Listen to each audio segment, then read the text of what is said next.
God, I'm depressed. There's a new Yes album out, and I don't know what to say.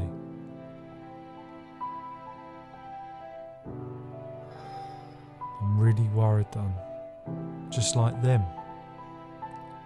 Just gonna repeat myself. And I don't want to be like them. I'm better than them.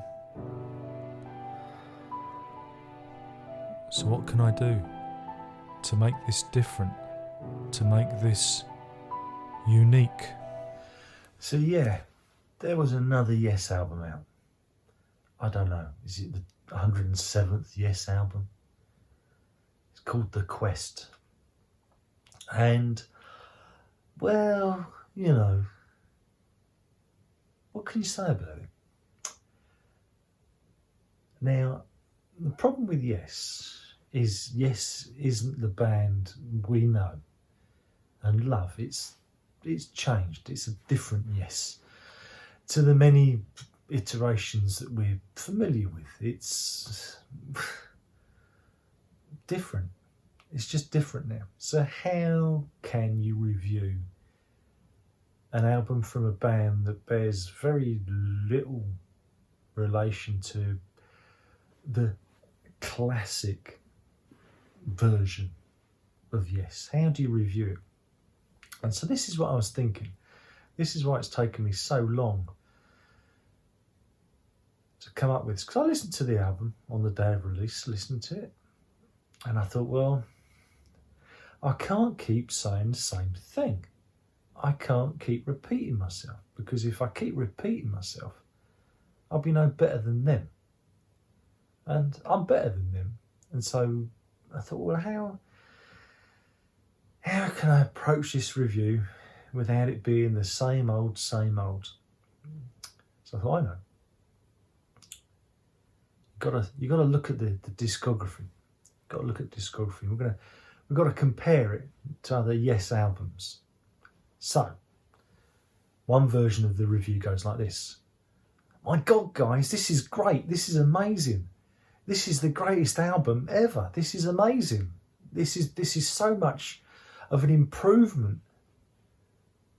And that's if I'm referring to The Quest, if I'm referring to it and comparing it to, well, the previous album, Heaven and Earth. Yeah. Compared to Heaven and Earth, The Quest is Relaya.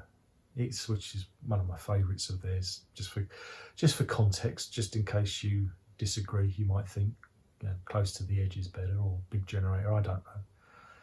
But yeah, it's up there with Relaya if I compare it to Heaven and Earth. You see where I'm going with this. But if I compare it to, say, Relaya, then it's a turkey. We got turkey early this year. They say there are going to be turkey shortages, Brexit, but we've got our turkey early in the form of this album. So yeah, comparing it to Heaven and Earth, it is a vast improvement, but that ain't saying much. Comparing it to the vast pantheon of albums in the Yes discography, again, it's only when you get to albums like Big Generator that it might stand a little bit of a chance, but even then, it's problematic. And why is it problematic? Well, again, Yes, there's this concept of Yes music. What is Yes music?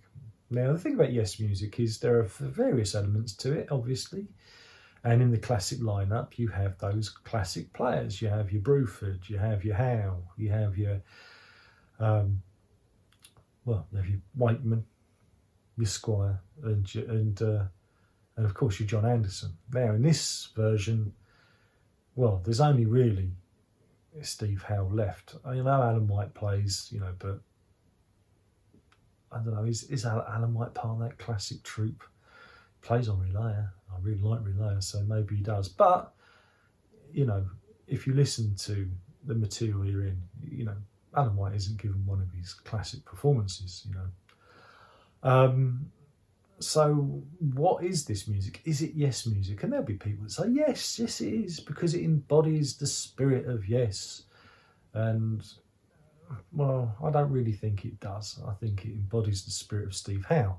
I think this is a Steve Howe album, and everyone, kind of dances around to the beat of his drum.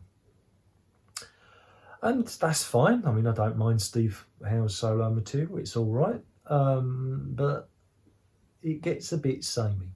Now, to talk about the album specifically, for those of you who followed it, we already heard like the first two tracks. Was it The Ice Bridge, which has its own problems, and Dare to Know. Now, I've listened to those two. The Ice Bridge itself, the best bit about that, turns out wasn't actually written by anyone in the band. It was written by Francis Monkman, and due to forces unknown or unbelieved, it gets appropriated by the band. But it's all sorted out. That's fair enough. But by weird means, we find Francis Monkman in the band, and his composing here brings a new dynamism, and it shows exactly what the problem is with this new dynamic. Because Jeff Downes doesn't really do much, and he doesn't do much on the rest of the songs. He provides a little bit of texture, via keyboards, but he's not really playing to Steve Howe's guitar. He's kind of stepping back, Now, I don't know if that's because he's been instructed to do so, or he just doesn't find much to add to the proceedings, but you get the feeling other keyboard players, such as your Wakemans, and I refer to Rick and Oliver, you get the feeling that they would actually kind of fight against the Steve Howe guitar parts. They'd actually contribute more. And that's probably one of the big failings of this, is there doesn't seem to be much contribution from everyone else. You've got the bass player doing his thing, but it's not Chris Squire. Chris Squire is again he's the heart of the band, the same way John Anderson is the spirit of the band. Of the first two tracks, Ice Bridge or Vision Quest as I like to call it, it's suitably daft. Compared to the rest of the album, it's a standout track. They put the best track first. Dare to Know is pleasant enough, and then it kind of goes downhill from there. It turns into that kind of nondescript sludginess that we've become familiar with. Again, it almost goes back to that heaven and earth kind of feeling. It's just everything feels really, really samey. There's nothing that, again, this is from just my opinion.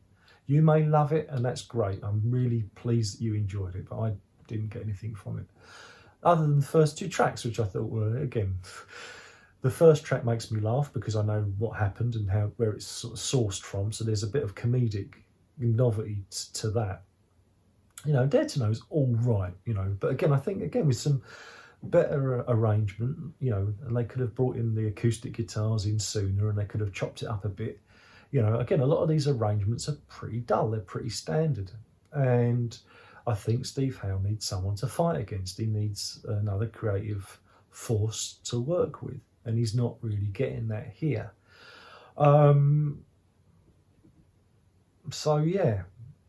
It really doesn't engage me at all, and it really is, just more of the same. And it's got that same pacing, that kind of, turgidity, where everything feels, like I said, the first track is probably the most dynamic of the album. And, and it's funny because, I did buy that Francis Monkman Energism album and listen to it, and I quite enjoyed it, but it is what it is. It's library music, so it's fragments of themes that are meant to be used as a garnish for, for television shows. you know, again, if they were developed into proper songs, you know, you might end up with The Ice Bridge, I guess. But again, that it does illustrate the main problem with the album is that Steve Howe needs a Rick Wakeman. He needs someone, you know, to fight against. It has become too much of Steve Howe's vehicle now, and that's not a bad thing. I like Steve Howe. Some of his play on is quite nice, but you know, was it nice? Only Biscuits are nice. You know, I don't find anything particularly challenging or yes-like. It veers into Howe solo material too much, and that is my opinion of it. And it's you know, if you love it, that's great, that's fine, enjoy it. I just thought, oh, that's a shame. And it just went on, it seemed to go on for a long time. It just felt like a long album. Again, I listened to it walking the dog, and it just felt like it was just, it was dragging so much. Oh dear, aren't I terrible? But yeah, so, you know, that's my 2 penneth worth. But shameless plug, if you want a really fun record, why don't you go and listen to this? Flags. It's by me. Look, here I am. Look, I'm actually laying on the carpet. Wow, you see what I've done there. But yeah, there's maybe 2 copies of the CD left, so I'm just doing this just to sell those copies. But go and listen to it. It's fun. You'll enjoy. There's at least one track on it you'll enjoy. I can guarantee you that. And I don't sing anymore. I stopped singing. You didn't like it on the last one, so no more songs until maybe the next one. I don't know.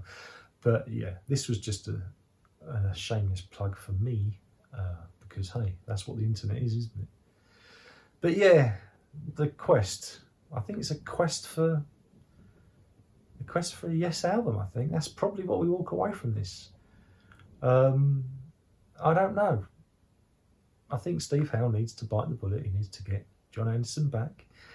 He needs to somehow convince someone like Oliver Wakeman. Again, Oliver Wakeman, that From a Page EP that was released, and I did a review of that. I mean, you know, there was some, you know, interesting material on that. And again, Bernard David was pretty good as a singer. He didn't try and, you know, mimic other Yes singers. He brought his own, you know, flavour to it, and I thought that was a much more sensible approach to take. Whereas this, I don't know, this new version, I don't know.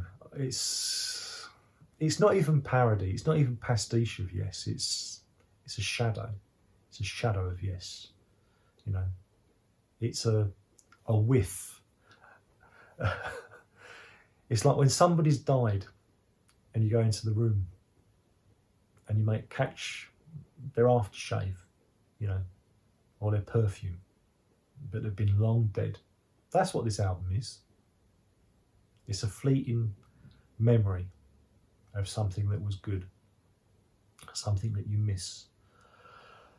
That got a bit depressing. Anyway, thanks for watching. My name is Darren Locke, and I've been talking about Yes's new album. I think it's his 157th album. I don't know. I haven't got Wikipedia to look at, so just got the ceiling to reflect upon. And this is my review.